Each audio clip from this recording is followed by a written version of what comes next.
I didn't disappear, I wasn't kidnapped by aliens, and no, I didn't die. I know that I haven't been active for the last 3 weeks on any social media platform, but that's because there were midterms to pass, and when it comes to my studies, I get totally serious. I swear off the internet, I swear off television, I just study, and it has amazing results. So, and I read. Of course, I read. I have to read. So this is my March wrap-up, and let's begin and talk about the books that I read this month. Can we just take 2 seconds to appreciate this really cute shirt that combines my 2 favorite things, and that's go away. How is it? I'm reading right meow. But I like dogs. I'm a cat person at heart. I love cats. They're so adorable. I have 2 cats with you. The first book that I read and completed in the month of March was the Well of Ascension by Brandon Sanderson, which is the second book in the Mistborn trilogy. First of all, Brandon Sanderson is an artist when it comes to side characters. I fell in love with all of the side characters, even though I still don't really like Vin and Elend, but I love the side characters. Like, they made the story for me, as well as all of the mythology that was created and brought forth in this book with like the different people in the story and the history was fascinating. The relationship between Saz, am I saying his name correctly, and Twindolin? I don't know how to say the names in this book, like most of us, but I loved those 2 characters so much. I liked their interaction and just... And another thing that I liked was yes, I'm one of those people that liked Zane. And one of the like high points in this book for me had to be the relationship between Vin and her Kandra. Again, I'm probably not saying that correctly, but seeing them going from a place of like mutual hate and then like creeping into a friendship place, it was so beautiful, and seeing their interaction, it was like the perfect sidekick. Yes, that's it. I want a Kandra. I want to have a Kandra that's like Vin's Kandra. He was so sweet throughout the story. It just overall. Now let's talk about the things that I didn't really like about this book, and that's why I gave it 3.75 out of 5 stars. As I said before, Vin and Elend, I just don't connect with either of them or their relationship. Another thing that I didn't like with the story was I felt like either I just have a mind that it like can like see all the different clues beforehand, or I don't know, because usually I don't read any fantasy books, but I found the overall plot to be very predictable. There were things that I understood like in the middle of the book, and then at the end I felt like Brandon Sanderson was leading up to this huge plot twist, and then he was like going like ta-da, and I was like, what? Wait, like, I wasn't supposed to understand that already? Like, what's happening here? On one hand, I could appreciate where he took the story. On the other hand, I felt like, but I already know that. What are you leading up to? Like, what's the big surprise here? But the main reason that I didn't like this book like the first one is that I felt that it was kind of stuck. Let me explain. You can look at the book in a sense of that there's all this activity happening before there's a siege. Then there's all this time where they're under a siege, and there's also like political games and so forth, but nothing really changes with their situation. And then there's the point where like this story moves on when a couple of characters actually do something that changes like the plot and changes the situation of most of the characters and the city. That part of the siege is like all of this, and I felt that it was like stuck, and I was like, somebody needs to take action. Why isn't anybody really doing something other than like political games and political struggles? And don't get me wrong, I love political games, but there needs to be action. There needs for something to happen.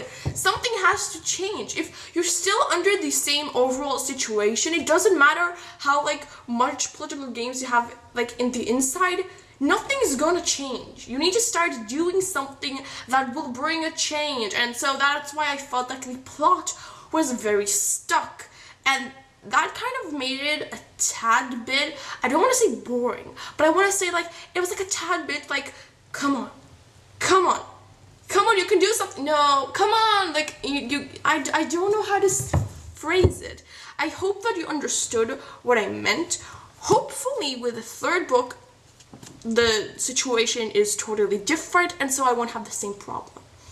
After reading that, I studied the third book, but after a couple of pages, I decided that I want a beautiful breather from the trilogy. Well, to be honest, I was just kind of afraid and in denial that it's going to end, so I was like, you know what? Maybe I'll push reading the third book back a bit. As I was waiting for a movie, I decided to buy a couple of books, and so I started reading one of them, and that book was The First 15 Lives of Harry August by Claire North. I gave this book 4.5 out of 5 stars. I loved our main character, Harry. I loved the concept and the way that philosophical questions were brought forth through the plot into the reader's mind. I kept thinking about different morality kind of questions and pondering it in my head while reading this book and thinking which way the plot should advance into and how Harry should act. I loved the overall atmosphere. It reminded me so much of the atmosphere of the Night Circus. It sucked me in from the first chapter. It was so clever. And on a more technical level, I really loved the rambling of conscience that was brought in different points in Harry's overall life. I just realized that I forgot to say what this book is about. This book is about a man named Harry. Harry keeps on repeating his life every time after he dies. One of those lives, a young girl comes to him and tells him that the world is ending faster than it should, and then he sets out on a mission to find out why the earth is ending faster than it should. But overall, we follow his overall existence. The two things that brought the rating of the book down for me was, one, we find out something about one character that I kind of predicted from the first moment that she was introduced, and another point is that I felt like at the end there was something was a tad bit convenient for the plot, and that kind of bothered me. After reading the first 15 Lives of Harry August, I decided that I want to pick up a paranormal romance. Then I went to my bookshelf and realized, you know what, I don't have any paranormal romance that I really want to read, so I settled for paranormal mystery instead. And that book is The Diviners by Libba Bray. The Diviners follow groups of people that have a magical ability, gifts, or, as known in the story, diviners.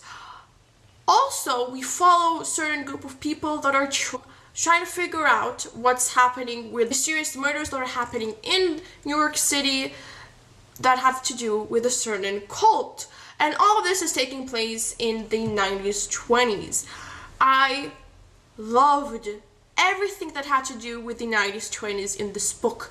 The writing style, the spunky kind of flapper girl characters, the history that was brought forth in this book, the entire atmosphere. It was so refreshing and different than what I usually read.